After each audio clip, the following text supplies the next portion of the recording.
Judge Torres was very vicious about the ruling. So if they do not file an objection, like then they have to submit this Bill Himmons documents, right? So does that could it be a signal for a settlement? But at the same time, like if SEC does not settle even when they have to produce these documents, like should we expect this case to go all the way?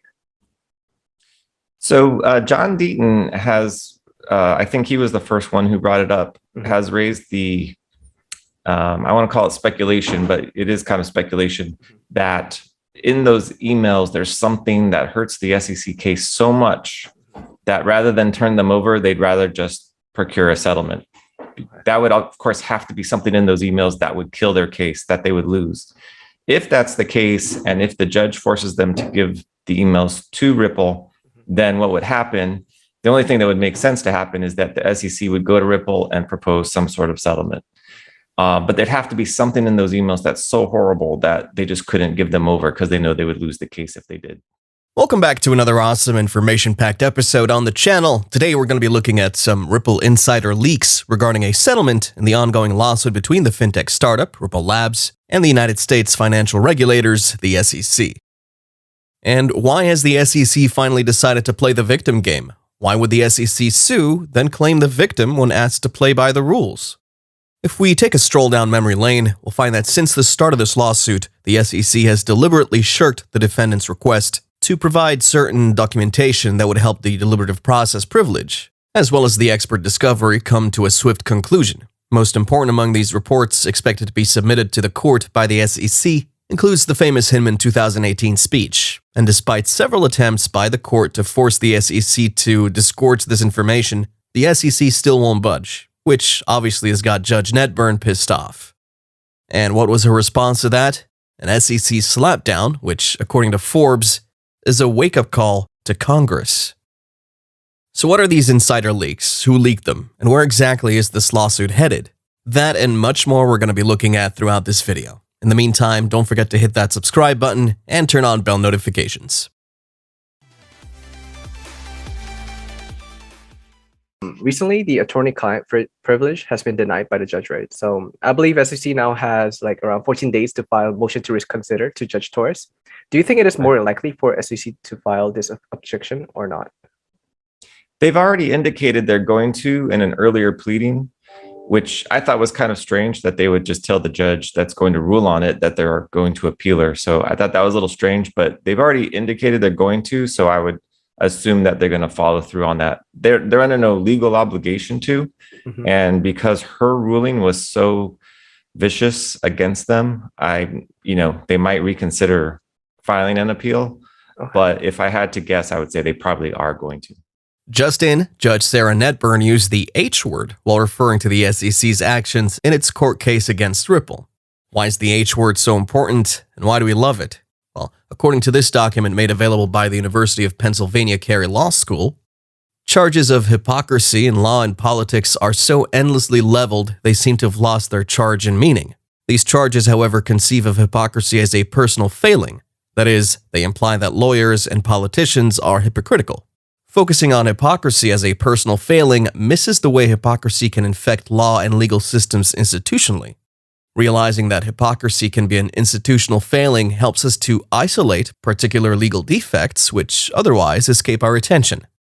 It will be my claim in this piece that the same two types of hypocrisy are a danger not just in our personal morality, but in our legal system as well.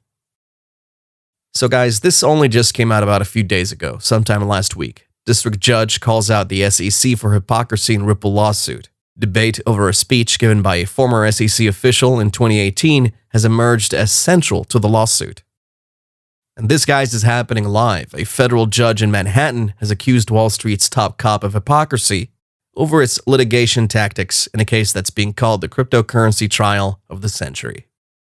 This comes as U.S. Justice Judge Sarah Netburn rejected a movement by the SEC in its claim against the cross-border payments company Ripple Labs, during which the SEC accused the fintech startup of wrongfully issuing unregistered securities, XRP, to the members of the U.S. public, ripping off these unsuspecting investors while building out its business and making company insiders rich.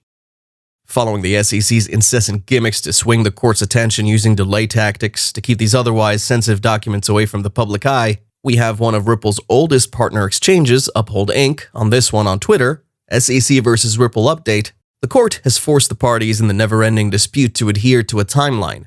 July 22nd is the deadline to submit motions related to excluding expert testimonies, and July 25th is the deadline for both parties to submit any oppositions.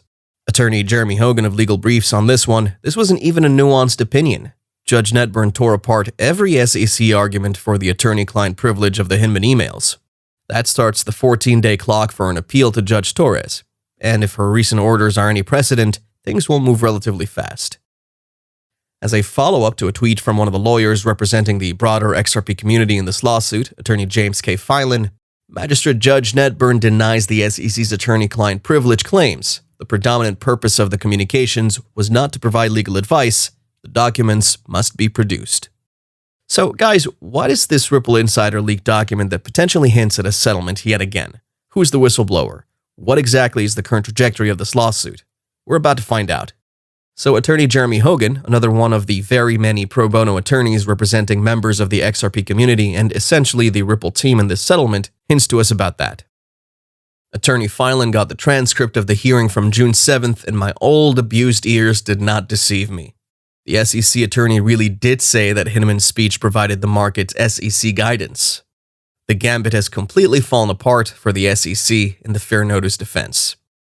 Looking through the tweet on that thread to the tweet from the original orator of the leaked document, below is the transcript from the June 7th, 2022 hearing before Magistrate Judge Netburn, during which the parties argued the Hinman attorney-client privilege claims. If you've been following along in this lawsuit, you don't need to read the XRP lawsuit court call transcript since you should have already heard how terrible it was over the phone. This might prompt the idea that the SEC needs way better lawyers. Need I remind you that although the said conference was both ridiculous and hilarious at once, knowing the motion would not be easy to handle, the SEC had to throw in a seasoned attorney with decades of high-stakes litigation experience. However, it all turned out to be abortive as it seemed like the SEC had to throw in a junior to the big dogs to devour. That's how bad the hearing was.